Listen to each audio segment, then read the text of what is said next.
ਵਾਹਿਗੁਰੂ ਜੀ ਕਾ ਖਾਲਸਾ ਵਾਹਿਗੁਰੂ ਜੀ ਕੀ ਫਤਿਹ। ਗੁਰੂ ਰੂਪ ਪਿਆਰੀ ਸਤ ਸੰਗਤ, ਪੁਰਾਣੇ ਵੇਲਿਆਂ ਦੀ ਗੱਲ ਹੈ। ਇੱਕ ਨਗਰ ਦੇ ਵਿੱਚ ਬਹੁਤ ਮਿਹਨਤਕਸ਼ ਆਦਮੀ ਰਹਿੰਦਾ ਸੀ। ਇਸ ਇਨਸਾਨ ਦੇ 7 ਪੁੱਤਰ ਸਨ। 7ਵੇਂ ਪੁੱਤਰ ਨੂੰ ਜਨਮ ਦੇਣ ਉਪਰੰਤ ਇਸ ਦੀ ਘਰਵਾਲੀ ਆਪਣੇ ਸਵਾਸਾਂ ਦੀ ਪੂੰਜੀ ਪੂਰੀ ਕਰਕੇ ਇਸ ਜਹਾਨ ਤੋਂ ਰੁਖਸਤ ਹੋ ਗਈ ਸੀ। ਇਸ ਬੰਦੇ ਲਈ ਬਹੁਤ ਵੱਡੀ ਵਿਪਤਾ ਬਣ ਗਈ ਕਿ 7 ਪੁੱਤਰ ਨੇ, ਬੱਚੇ ਨੇ, ਕੁਝ ਬਹੁਤ ਛੋਟੀ ਉਮਰ ਦੇ ਨੇ ਤੇ ਕਮਾਈ ਕਰਨ ਵਾਲਾ ਇਕੱਲਾ। ਪਰ ਜਿਵੇਂ ਤਿਵੇਂ ਕਰਕੇ ਇਸ ਨੇ ਸੋਚਿਆ ਕਿ ਹੁਣ ਬਗੈਰ ਹਮਸਫਰ ਦੇ ਜ਼ਿੰਦਗੀ ਗੁਜ਼ਾਰਨੀ ਤਾਂ ਬਹੁਤ ਜ਼ਰੂਰੀ ਹੈ, ਬੱਚਿਆਂ ਨੂੰ ਪਾਲਣਾ ਵੀ ਬੜਾ ਜ਼ਰੂਰੀ ਹੈ। ਹਾਲਾਤਾਂ ਦੇ ਨਾਲ ਇਸ ਨੇ ਸਮਝੌਤੇ ਕਰਨੇ ਸ਼ੁਰੂ ਕੀਤੇ, ਦਿਨ ਰਾਤ ਮਿਹਨਤਾਂ ਕਰਨੀਆਂ ਸ਼ੁਰੂ ਕੀਤੀਆਂ, ਪਰ ਬੜੀ ਮੁਸ਼ਕਿਲ ਦੇ ਨਾਲ ਘਰ ਦਾ ਗੁਜ਼ਰ ਬਸਰ ਹੋਣ ਲੱਗਾ। ਹੌਲੀ ਹੌਲੀ ਵੱਡੇ ਪੁੱਤਰਾਂ ਨੇ ਇਸ ਦਾ ਸਾਥ ਦੇਣਾ ਸ਼ੁਰੂ ਕੀਤਾ। ਛੋਟੇ ਮੋਟੇ ਕੰਮ ਜਿਹੜੇ ਵੀ ਮਿਲਦੇ, ਜਿੱਥੇ ਵੀ ਮਿਲਦੇ, ਇਹਨਾਂ ਨੇ ਪਹੁੰਚ ਜਾਇਆ ਕਰਨਾ, ਕੰਮ ਕਰਿਆ ਕਰਨੇ। ਕਿਸੇ ਸੇਠ ਕੋਲੇ ਲੱਗ ਜਾਇਆ ਕਰਨਾ, ਕਿਸੇ ਸ਼ਾਹੂਕਾਰ ਕੋਲੇ ਲੱਗ ਜਾਇਆ ਕਰਨਾ, ਕਦੇ ਕਦੇ ਖੇਤਾਂ ਦੇ ਵਿੱਚ ਜਾ ਕੇ ਕਿਸੇ ਕਿਸਾਨ ਦੇ ਨਾਲ ਉਸ ਦੀ ਮਦਦ ਕਰਵਾ ਦਿਆ ਕਰਨੀ ਤੇ ਥੋੜਾ ਬਹੁਤ ਰਾਸ਼ਨ ਪਾਣੀ ਇਹਨਾਂ ਨੂੰ ਮਿਲ ਜਾਇਆ ਕਰਦਾ ਤਾਂ ਇਹਨਾਂ ਦਾ ਗੁਜ਼ਰ ਬਸਰ ਹੋਇਆ ਕਰਦਾ। ਪਰ ਉਹ ਦਿਨ ਕਦੇ ਨਹੀਂ ਆਇਆ ਜਿਸ ਦਿਨ ਇਹਨਾਂ ਨੇ ਇਹ ਕਿਹਾ ਹੋਵੇ ਕਿ ਅਸੀਂ ਭਰ ਪੇਟ ਖਾਣਾ ਖਾਧਾ ਹੈ। ਸਮਾਂ ਗੁਜ਼ਰਦਾ ਗਿਆ, ਇਹਨਾਂ ਦੇ ਲਈ ਸਮਾਂ ਹੋਰ ਕਠਿਨ ਹੁੰਦਾ ਗਿਆ, ਕਿਉਂਕਿ ਕੁਝ ਬੱਚੇ ਐਸੇ ਵੀ ਸਨ ਜਿਨ੍ਹਾਂ ਨੂੰ ਇਸ ਨੇ ਪੜ੍ਹਨ ਦੇ ਲਈ ਸਕੂਲ ਵਿੱਚ ਪਾ ਦਿੱਤਾ ਸੀ।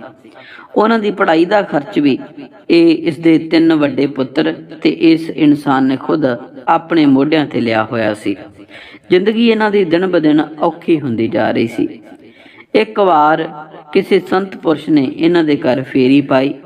ਇਹ ਉਦੋਂ ਖਾਣਾ ਖਾਣ ਹੀ ਲੱਗੇ ਸੀ ਕਿ ਐਨ ਵੇਲੇ ਤੇ ਸੰਤ ਪੁਰਸ਼ ਆ ਗਏ। ਉਹਨਾਂ ਕਿਹਾ ਕਿ ਭਾਈ ਮੈਨੂੰ ਕੁਛ ਦੇ ਦਿਓ। ਇਹਨਾਂ ਨੇ, ਇਸ ਦੇ ਵੱਡੇ ਪੁੱਤਰਾਂ ਨੇ ਤੇ ਇਸ ਇਨਸਾਨ ਨੇ ਆਪਣੇ ਹਿੱਸੇ ਦਾ ਖਾਣਾ ਉਸ ਸੰਤ ਮਹਾਪੁਰਸ਼ ਨੂੰ ਖਵਾ ਦਿੱਤਾ। ਉਹ ਜਾਂਦਿਆਂ ਜਾਂਦਿਆਂ ਸਭ ਤੋਂ ਵੱਡੇ ਪੁੱਤਰ ਦੇ ਸਿਰ ਦੇ ਉੱਪਰ ਹੱਥ ਰੱਖ ਕੇ ਉਸ ਨੂੰ ਕੁਛ ਦੁਆਵਾਂ ਦੇ ਗਿਆ।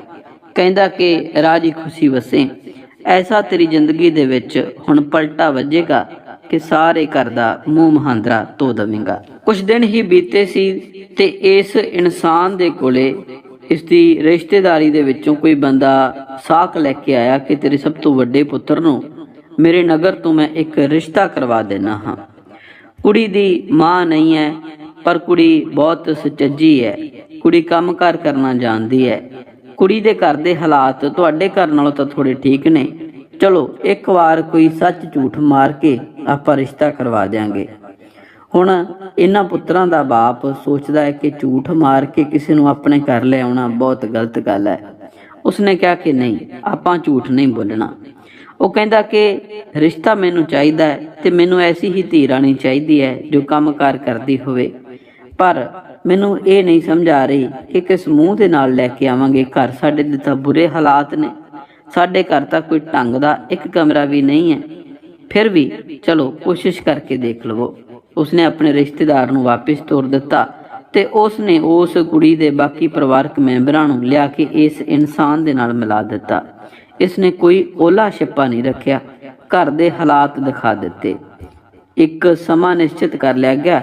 ਉਹ ਇਸ ਬੰਦੇ ਦੀ ਇਮਾਨਦਾਰੀ ਤੋਂ ਖੁਸ਼ ਹੋਏ ਤੇ ਮਿੱਥੇ ਹੋਏ ਦਿਨ, ਮਿੱਥੇ ਹੋਏ ਸਮੇਂ ਤੇ ਇਹ ਵਿਆਹ ਸੰਪੂਰਨ ਹੋ ਗਿਆ। ਜਦੋਂ ਉਹ ਵਿਆਹ ਕੇ ਇਸ ਦੇ ਘਰ ਆਈ, ਘਰ ਦੇ ਹਾਲਾਤ ਦੇਖੇ ਤਾਂ ਬਹੁਤ ਉਦਾਸ ਹੋਈ। ਆਪਣੀ ਮਰਹੂਮ ਮਾਂ ਨੂੰ ਚੇਤੇ ਕਰ ਕਰਕੇ ਬਹੁਤ ਰੋਈ, ਪਰ ਸਮਝ ਨਹੀਂ ਆਉਂਦੀ ਕਰਾਂ ਕੀ। ਹੁਣ ਤੱਕ ਹਾਲਾਤ ਇਹ ਸੀ ਕਿ ਇਹਦੇ ਪੁੱਤਰਾਂ ਦੀ ਆਪਸ ਦੇ ਵਿੱਚ ਬੰਨੋ ਹਟ ਚੁੱਕੀ ਸੀ। ਸਾਰਿਆਂ ਨੇ 7 ਚੁੱਲ੍ਹੇ ਬਣਾ ਲਏ ਸਨ, ਅੱਡੋ ਅੱਡ ਰਾਸ਼ਨ ਪਾਣੀ ਬਣਾਉਂਦੇ, ਹਰ ਇੱਕ ਨੂੰ ਥੋੜਾ ਥੋੜਾ ਰਾਸ਼ਨ ਮਿਲਦਾ। ਹਰ ਰਾਤ ਨੂੰ ਕੋਈ 1 ਰੋਟੀ ਬਣਾ ਕੇ ਖਾ ਕੇ ਆਪਣੀ ਸੌਂ ਜਾਂਦਾ, ਕੋਈ 1.5 ਰੋਟੀ ਬਣਾਉਂਦਾ, ਕੋਈ 2 ਬਣਾਉਂਦਾ। ਸਾਰਿਆਂ ਦੀ ਹਾਲਤ ਬਹੁਤ ਬੁਰੀ ਸੀ। ਜਦੋਂ ਇਸਨੇ ਘਰ ਦੇ ਆ ਕੇ ਹਾਲਾਤ ਦੇਖੇ, ਬੜੀ ਹੈਰਾਨ ਹੋਈ, ਬੜੀ ਪਰੇਸ਼ਾਨ ਹੋਈ। ਅਗਲੀ ਸੁਬਾਹ ਜਦੋਂ 7 ਭਰਾ ਆਪੋ ਆਪਣੇ ਕੰਮਾਂ ਕਾਰਾਂ ਤੇ ਨਿਕਲ ਗਏ, ਇਸਨੇ ਘਰ ਦਾ ਮੂੰਹ ਮਹਾਂਦਰਾ ਬਦਲਣਾ ਸ਼ੁਰੂ ਕਰ ਦਿੱਤਾ। ਇਸਨੇ 7 ਚੁੱਲ੍ਹੇ ਢਾਹ ਦਿੱਤੇ, ਢਾਹ ਕੇ ਇੱਕ ਵਿਸ਼ਾਲ ਚੁੱਲ੍ਹਾ ਬਣਾਇਆ। ਮਿੱਟੀ ਦਾ ਆਪੇ ਉਸਨੇ ਇੱਕ ਸਾਰਥਕ ਪ੍ਰਯੋਗ ਕੀਤਾ, ਉਹਦੀ ਵਰਤੋਂ ਕੀਤੀ। ਚੁੱਲ੍ਹਾ ਚੌਂਕਾ ਲਿਪ ਕੇ ਇਸ ਤਰ੍ਹਾਂ ਬਣਾ ਦਿੱਤਾ ਕਿ ਜਿਵੇਂ ਵਸਦੇ ਘਰਾਂ ਦਾ ਕੋਈ ਚੁੱਲ੍ਹਾ ਚੌਂਕਾ ਰਸੋਈ ਹੋਵੇ। ਫਿਰ ਉਸਨੇ ਕਮਰੇ ਸਾਫ਼ ਕੀਤੇ, ਭਾਂਡਿਆਂ ਨੂੰ ਤਰਤੀਬਵਾਰ ਲਾਇਆ, ਜਿੱਥੇ ਜਿੱਥੇ ਜੋ ਜੋ ਸਫਾਈ ਹੋ ਸਕਦੀ ਸੀ ਉਹ ਕੀਤੀ। ਮਾਲ ਡੰਗਰ ਨੂੰ ਵੀ ਸਾਰੇ ਨੂੰ ਇਕੱਠਾ ਕਰਕੇ ਇੱਕ ਤਰਤੀਬ ਦੇ ਵਿੱਚ ਕੀਤਾ। 1-2 ਦਿਨਾਂ ਦੇ ਵਿੱਚ ਸਾਰੇ ਘਰ ਦਾ ਮੁਹਾਂਦਰਾ ਚੇਂਜ ਕਰ ਦਿੱਤਾ। ਜਦੋਂ 2-4 ਦਿਨਾਂ ਦੇ ਬਾਅਦ ਜਿਵੇਂ ਜਿਵੇਂ ਕੰਮਾਂ ਤੇ ਗਏ, ਸਾਰੇ ਭਰਾ ਇਕੱਠੇ ਹੋਏ ਤਾਂ ਉਹ ਸਭ ਤੋਂ ਵੱਡੇ ਭਰਾ ਦੇ ਨਾਲ ਲੜ ਪਏ। ਉਸ ਨੂੰ ਪਾਸੇ ਲਿਜਾ ਕੇ ਉਸ ਨੂੰ ਬੋਲ ਕਬੋਲ ਬੋਲਿਆ, ਕਹਿੰਦੇ ਇਹ ਕੀ ਨਵਾਂ ਤਮਾਸ਼ਾ ਹੈ ਕਿ ਸਾਡਾ ਘਰ ਦੇ ਵਿੱਚੋਂ ਹੁਣ ਸੀਰ ਖਤਮ ਹੋ ਗਿਆ, ਸਾਡੀ ਸਾਂਝ ਪਿਆਲੀ ਮੁੱਕ ਗਈ ਹੈ। ਉਹ ਕਹਿੰਦਾ ਨਹੀਂ, ਹਰਗਿਜ਼ ਐਸਾ ਨਹੀਂ। ਹੁਣ ਤੁਹਾਡੀ ਸਭ ਤੋਂ ਵੱਡੀ ਜਿਹੜੀ ਭਾਬੀ ਹੈ, ਭਰਜਾਈ ਹੈ, ਮਾਵਾਂ ਦੇ ਸਮਾਨ ਹੈ, ਉਸਨੇ ਇਹ ਫੈਸਲਾ ਲਿਆ ਹੈ ਕਿ ਤੁਹਾਡੇ ਸਾਰਿਆਂ ਦੀ ਰੋਟੀ ਪਾਣੀ ਉਹ ਬਣਾਏਗੀ, ਆਪੇ ਇੰਤਜ਼ਾਮ ਕਰੇਗੀ, ਕਿਸੇ ਨੂੰ ਰੋਟੀ ਬਣਾਉਣ ਦੀ ਲੋੜ ਨਹੀਂ। ਇਸ ਕਰਕੇ ਤੁਹਾਡੇ ਚੁੱਲ੍ਹੇ ਢਾਹ ਦਿੱਤੇ ਨੇ। ਤੇ ਉਸਨੇ ਕਿਹਾ ਕਿ ਵਸਦੇ ਘਰਾਂ ਦੇ ਵਿੱਚ ਇੰਨੇ ਖਲਾਰੇ ਨਹੀਂ ਹੁੰਦੇ। ਇਸ ਕਰਕੇ ਉਸਨੇ ਸਾਫ਼ ਸਫਾਈਆਂ ਦੀ ਅਭਿਆਨ ਜਿਹੜਾ ਸ਼ੁਰੂ ਕੀਤਾ ਹੈ।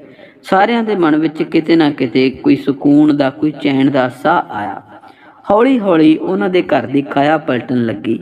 ਜਿੱਥੇ ਜਿੱਥੇ ਕੰਮ ਕਰਦੇ ਸਨ, ਜਿੱਥੋਂ ਕਿਤੋਂ ਉਹਨਾਂ ਨੂੰ ਆਟਾ ਮਿਲਦਾ ਸੀ 200 ਗ੍ਰਾਮ, ਕਿਸੇ ਨੂੰ 250 ਗ੍ਰਾਮ, ਅੱਧਾ ਕਿਲੋ ਤੋਂ ਵੱਧ ਆਟਾ ਕਿਸੇ ਨੂੰ ਕਦੇ ਮਿਲਿਆ ਹੀ ਨਹੀਂ ਸੀ।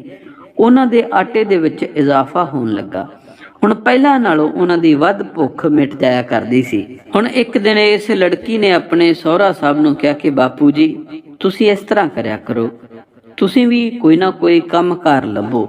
ਇਸ ਤਰ੍ਹਾਂ ਕਰਨ ਨਾਲ ਤੁਹਾਡੀ ਸਿਹਤ ਵੀ ਖਰਾਬ ਹੋ ਜਾਵੇਗੀ, ਤੇ ਜੇਕਰ ਤੁਸੀਂ ਕੰਮ ਕਾਰ ਕਰਕੇ ਲਿਆਉਂਗੇ, ਚਾਹੇ ਥੋੜਾ ਬਹੁਤ ਹੀ, ਆਪਣੇ ਘਰ ਦੀ ਹਾਲਾਤ ਹੋਰ ਵੀ ਸੁਧਰ ਜਾਊਗੀ।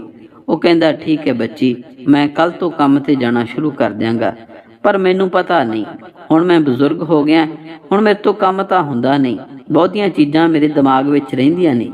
ਕੋਈ ਐਸੀ ਚੀਜ਼ ਦੱਸ ਜਿਹੜੀ ਮੈਂ ਕਦੇ ਵੀ ਨਾ ਭੁੱਲਾਂ, ਬਾਕੀ ਤਾਂ ਮੈਂ ਕੁਝ ਭੁੱਲ ਜਾਵਾਂ ਤਾਂ ਮੈਂ ਫਿਰ ਵੀ ਸਾਰ ਲਵਾਂ, ਪਰ ਕੋਈ ਇੱਕ ਐਸੀ ਚੀਜ਼ ਦੱਸ ਦੇ ਜਿਹੜੀ ਮੈਂ ਕਦੇ ਵੀ ਨਾ ਭੁੱਲਾਂ। ਤਾਂ ਉਸਨੇ ਇਹ ਦੱਸਿਆ ਕਿ ਬਾਪੂ ਜੀ, ਕਦੇ ਵੀ ਘਰ ਤੁਸੀਂ ਖਾਲੀ ਹੱਥ ਨਾ ਆਉਣਾ, ਜੋ ਤੁਹਾਨੂੰ ਮਿਲੇ ਉਹ ਲੈ ਕੇ ਜ਼ਰੂਰ ਆਉਣਾ।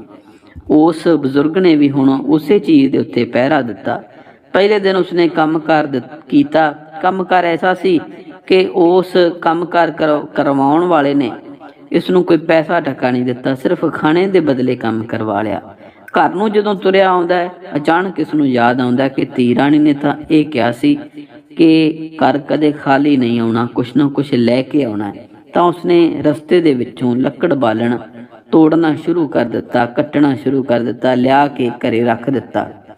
ਉਸ ਦੀ ਨੌਂ ਰਾਣੀ ਨੇ ਦੇਖਿਆ ਤੇ ਕਹਿੰਦੀ ਚਲੋ ਠੀਕ ਹੈ, ਕੁਛ ਨਾ ਕੁਛ ਲੈ ਕੇ ਆਏ ਨੇ, ਆਪਣੀ ਦੇਹ ਨੂੰ ਕਸ਼ਟ ਦਿੱਤਾ, ਦੇਹ ਠੀਕ ਰਹੇਗੀ, ਸਵਸਥ ਰਹੇਗੀ, ਕਿਉਂਕਿ ਵਿਹਲਿਆਂ ਬੈਠਣ ਨਾਲ ਸਰੀਰ ਨਿਕੰਮਾ ਹੋ ਜਾਂਦਾ ਹੈ। ਅਗਲੇ ਹਫਤੇ ਫਿਰ ਜਦੋਂ ਉਹ ਕੰਮ ਤੇ ਗਏ, ਉਸੇ ਤਰੀਕੇ ਨਾਲ ਵਾਪਰਿਆ, ਕਿਉਂਕਿ ਬਜ਼ੁਰਗ ਇਨਸਾਨ ਜਿੰਨਾ ਕੁ ਕੰਮ ਕਰ ਸਕਦਾ ਸੀ, ਉਹਦੇ ਬਦਲੇ ਉਸਨੂੰ ਕਿਸੇ ਨੇ ਪੈਸੇ ਨਹੀਂ ਦਿੱਤੇ, ਖਾਣਾ ਪਾਣੀ ਜ਼ਰੂਰ ਦਿੰਦੇ ਰਹੇ। ਜਦੋਂ ਵਾਪਸ ਪਰਤ ਰਿਹਾ ਸੀ, ਫਿਰ ਅਚਾਨਕ ਯਾਦ ਆਇਆ ਕਿ ਮੈਂ ਤਾਂ ਖਾਲੀ ਹੱਥ ਘਰ ਜਾ ਰਿਹਾ, ਕੁਛ ਨਾ ਕੁਛ ਤਾਂ ਲੈ ਕੇ ਜਾਵਾਂ। ਰਸਤੇ 'ਚੋਂ ਆਉਂਦਿਆਂ ਇੱਕ ਮਰਿਆ ਹੋਇਆ ਸੱਪ ਉਹਨਾਂ ਨੂੰ ਦਿਸਿਆ। ਉਸ ਨੂੰ ਕਿਸੇ ਲੰਮੇ ਸੋਟੇ ਤੇ ਟੰਗ ਕੇ ਕਰ ਲੈ ਆਂਦਾ। ਨੌਂ ਰਾਣੀ ਨੇ ਦੇਖਿਆ, ਕਿਹਾ ਤੁਸੀਂ ਇਸ ਮਕਾਨ ਦੀ ਛੱਤ ਦੇ ਉੱਤੇ ਇਸ ਸੱਪ ਨੂੰ ਸੁੱਟ ਦਿਓ। ਦੂਜੇ ਚੌਥੇ ਦਿਨ ਇੱਕ ਇੱਲ ਜਿਹਦੇ ਕੋਲੇ ਬਹੁਤ ਹੀ ਜ਼ਿਆਦਾ ਕੀਮਤੀ ਇੱਕ ਹਾਰ ਸੀ, ਦਰਅਸਲ ਇਹ ਹਾਰ ਰਾਜੇ ਦੀ ਘਰਵਾਲੀ ਦਾ, ਰਾਜੇ ਦੀ ਰਾਣੀ ਦਾ ਹਾਰ ਸੀ। ਇੱਲ ਉਹ ਲੈ ਕੇ ਉਹਨਾਂ ਦੇ ਮਕਾਨ ਦੀ ਛੱਤ ਤੇ ਬੈਠ ਗਈ। ਇੱਲ ਨੇ ਰਾਣੀ ਹਾਰ ਉਹ ਆਪਣੀ ਚੁੰਝ ਦੇ ਵਿੱਚ ਫੜਿਆ ਹੋਇਆ ਸੀ, ਪਰ ਜਦੋਂ ਅਚਾਨਕ ਉਸ ਦੀ ਨਿਗਾਹ ਉਸ ਸੱਪ ਵੱਲ ਪਈ, ਮਰੇ ਹੋਏ ਸੱਪ ਵੱਲ, ਤਾਂ ਉਹ ਡਰ ਗਈ। ਉਸਦਾ ਮੂੰਹ ਜਿਵੇਂ ਹੀ ਖੁੱਲਿਆ, ਉਹ ਰਾਣੀ ਹਾਰ ਛੱਤ ਤੇ ਡਿੱਗ ਪਿਆ। ਇੱਲ ਡਰ ਕੇ ਉੱਥੋਂ ਉੱਡ ਗਈ। ਜਦੋਂ ਇਹਨਾਂ ਦੀ ਨੌਂ ਰਾਣੀ ਨੇ ਉਹ ਰਾਣੀ ਹਾਰ ਦੇਖਿਆ ਤਾਂ ਆਪਣੇ ਹੱਥ ਹੇਠ ਕਰ ਲਿਆ। ਸ਼ਾਮ ਤੱਕ ਰੌਲਾ ਪੈ ਗਿਆ, ਸਾਰੇ ਨਗਰ ਦੇ ਵਿੱਚ ਢਿੰਡੋਰਾ ਪਿੱਟਿਆ ਗਿਆ ਕਿ ਰਾਣੀ ਦਾ ਰਾਣੀ ਹਾਰ ਚੋਰੀ ਹੋ ਗਿਆ ਹੈ, ਜਿਸ ਕਿਸੇ ਕੋਲ ਵੀ ਹੈ ਵਾਪਿਸ ਕਰ ਦਿੱਤਾ ਜਾਵੇ, ਪਰ ਇਸਨੇ ਵਾਪਿਸ ਨਹੀਂ ਕੀਤਾ। ਅਗਲੇ ਦਿਨ ਫਿਰ ਸਵੇਰ ਵੇਲੇ ਢਿੰਡੋਰਾ ਪਿੱਟਿਆ ਗਿਆ ਕਿ ਹੁਣ ਸਾਰੇ ਘਰਾਂ ਦੀ ਤਲਾਸ਼ੀ ਹੋਵੇਗੀ, ਜਿਸ ਕੋਲੋਂ ਉਹ ਰਾਣੀ ਹਾਰ ਮਿਲਿਆ ਉਸ ਦਾ ਸਿਰ ਕਲਮ ਕਰ ਦਿੱਤਾ ਜਾਵੇਗਾ। ਤਾਂ ਇਸਨੇ ਆਪਣੇ ਬਾਪੂ ਜੀ ਕੋਲ, ਆਪਣੇ ਸਹੁਰਾ ਸਾਹਿਬ ਕੋਲ ਜਾ ਕੇ ਕਿਹਾ ਕਿ ਤੁਸੀਂ ਭੇਸ ਬਦਲਾ ਕੇ ਰਾਜੇ ਦੇ ਮਹਿਲ ਜਾਓ, ਰਾਜੇ ਨੂੰ ਜਾ ਕੇ ਇਤਲਾਹ ਦਿਓ ਕਿ ਦਰਬਾਰ ਦੇ ਪਿੱਛੇ ਇੱਕ ਬਾਗ ਹੈ, ਬਾਗ ਦੇ ਬਾਹਰ ਵਾਲੇ ਪਾਸੇ ਇੱਕ ਬਹੁਤ ਵਿਸ਼ਾਲ ਅੰਬ ਦਾ ਬੂਟਾ ਹੈ, ਉਸ ਦੀਆਂ ਜੜ੍ਹਾਂ ਦੇ ਵਿੱਚ ਤੁਹਾਡਾ ਰਾਣੀ ਹਾਰ ਪਿਆ ਹੈ। राजे ने इन बिन कीता। राणी हार मिलिया तो राजा बड़ा खुश होया। राजे ने कहा कि मंग की मंगदा है। इसने कहा कि कल नूं मंग दसांगा। इन्नी गल कह के वापस परत आया। आके उसने पूछा कि धी राणी, राजे ने क्या है, मंग जो मंगदा बड़ा खुश होया है, मैं की मंगा तू मैनू दस।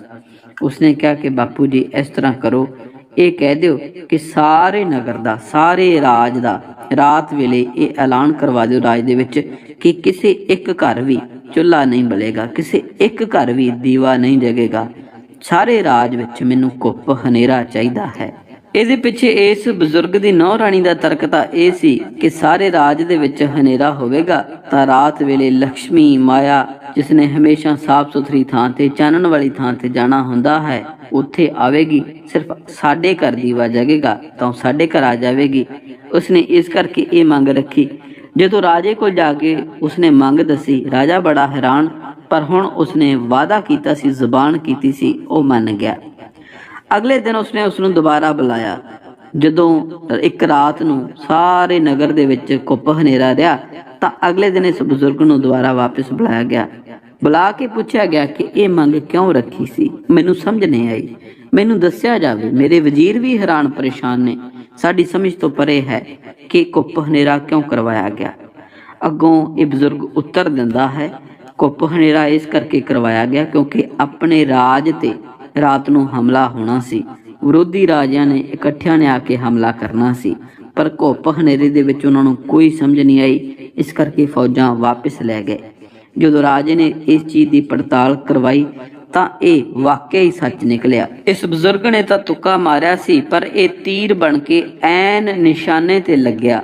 ਸੋ ਇਹ ਬਹੁਤ ਖੁਸ਼ ਹੋਇਆ ਰਾਜਾ। ਇਸਨੇ ਬਜ਼ੁਰਗ ਨੂੰ ਵਜ਼ੀਰ ਰੱਖ ਲਿਆ, ਬਜ਼ੁਰਗ ਦੇ ਪਰਿਵਾਰ ਨੂੰ ਸੋਹਣਾ ਰੁਜ਼ਗਾਰ ਦਿੱਤਾ, ਘਰ-ਬਾਰ ਬਣਾ ਕੇ ਦਿੱਤਾ ਤੇ ਸਾਰਿਆਂ ਨੂੰ ਕਿਹਾ ਕਿ ਹੁਣ ਤੁਸੀਂ ਦਰਬਾਰ ਦੇ ਵਿੱਚ ਕੰਮਕਾਰ ਕਰ ਸਕਦੇ ਹੋ। ਸੋ ਇਸ ਤਰੀਕੇ ਨਾਲ ਇਹਨਾਂ ਦੀ